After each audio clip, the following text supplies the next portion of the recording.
नमस्कार दोस्तों, स्वागत है आपका। बात करेंगे सकुमा एक्सपोर्ट लिमिटेड। आज के दिन लगभग 20% की आपको स्टॉक में तेज़ी देखने को मिली है।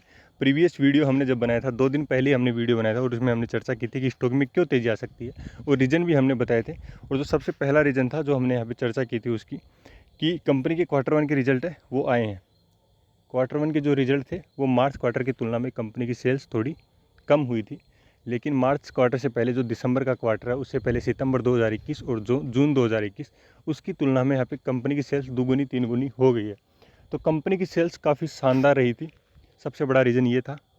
उसके बाद कंपनी का प्रॉफिट 8 करोड़ था, मार्च क्वार्टर की तुलना में कम था, लेकिन उससे पहले के क्वार्टर की तुलना में कंपनी का प्रॉफिट काफ़ी अच्छा था।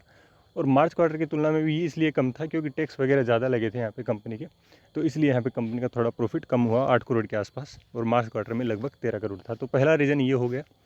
नंबर 2 आप देखोगे जो हमने चर्चा की थी कि स्टॉक काफ़ी टाइम से यहाँ पे एक कंसोलिडेट फेज में चल रहा है। तो इस तरह जब भी कोई स्मॉल कैप स्टॉक होता है, कोई भी आप बड़ा स्टॉक भी देखोगे, यदि एक लॉन्ग टाइम के लिए किसी एक ही फ्रेम के अंदर यहाँ पे यदि ट्रेड करता है तो जब उसमें ब्रेकआउट होता है तो अच्छा खासा होता है, क्योंकि जब उसको वॉल्यूम मिलती है, हाई वॉल्यूम के साथ वो जैसे ही ट्रेड करता है तो उसमें आपको ज़बरदस्त मूवमेंट देखने को मिलता है और एक अच्छा खासा यहाँ पे स्टॉक ब्रेकआउट देता है। तो पेनी स्टॉक में ये जल्दी होता है। तो सबसे बड़ा रीज़न एक ये भी था कि कंसोलिडेट फेज से जैसे हाई वॉल्यूम मिला, स्टॉक में आपको ज़बरदस्त रिटर्न देखने को मिला। तो अब इन फ्यूचर हमें क्या करना चाहिए? तो यदि आप लॉन्ग टर्म के लिए सोच रहे हैं तो आपको कंटिन्यू कंपनी के फाइनेंशियल फॉलो करने होंगे। यदि कंपनी कंटिन्यू अच्छा करती है, कंटिन्यू अच्छे क्वार्टर से रिजल्ट देती है, तो ही आपको लॉन्ग टर्म के लिए जाना है, और वो भी बहुत ही कम अमाउंट के साथ, आपके पोर्टफोलियो के 2% 1% के आसपास। इससे ज़्यादा आपको कभी भी एक साथ इन्वेस्ट नहीं करना है, बहुत ही कम अमाउंट के साथ जाना है, क्योंकि स्मॉल कैप स्टॉक है, आप इजीली यहाँ पे ट्रैप हो सकते हो। क्योंकि इस स्मॉल कैप स्टॉक बोले कितना ही अच्छा हो, लेकिन वो इजीली यहाँ पे ट्रैप हो सकते हैं।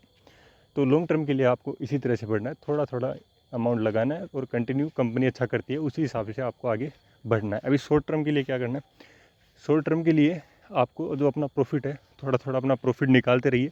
जो भी आपने कैपिटल लगाया है, आप ट्राई कीजिए कि आपका कैपिटल यहाँ पे सेव हो जाए। जो कैपिटल है वो आपका अगर सेव होता है तो उसके बाद जो प्रॉफिट बचता है आप उसके साथ यहाँ पे रिस्क ले सकते हैं, और यहाँ पे आप चाहें तो स्टॉप लॉस भी यहाँ पे लगा सकते हैं, स्टॉप लॉस के साथ भी आगे बढ़ सकते हैं। बाकी आप कोई भी इस स्टॉक के बारे में जानकारी चाहते हैं तो आप कमेंट कर सकते हैं, और अपने फाइनेंशियल एडवाइजर से भी एक बार आप ज़रूर सलाह लें। Thank you, keep supporting.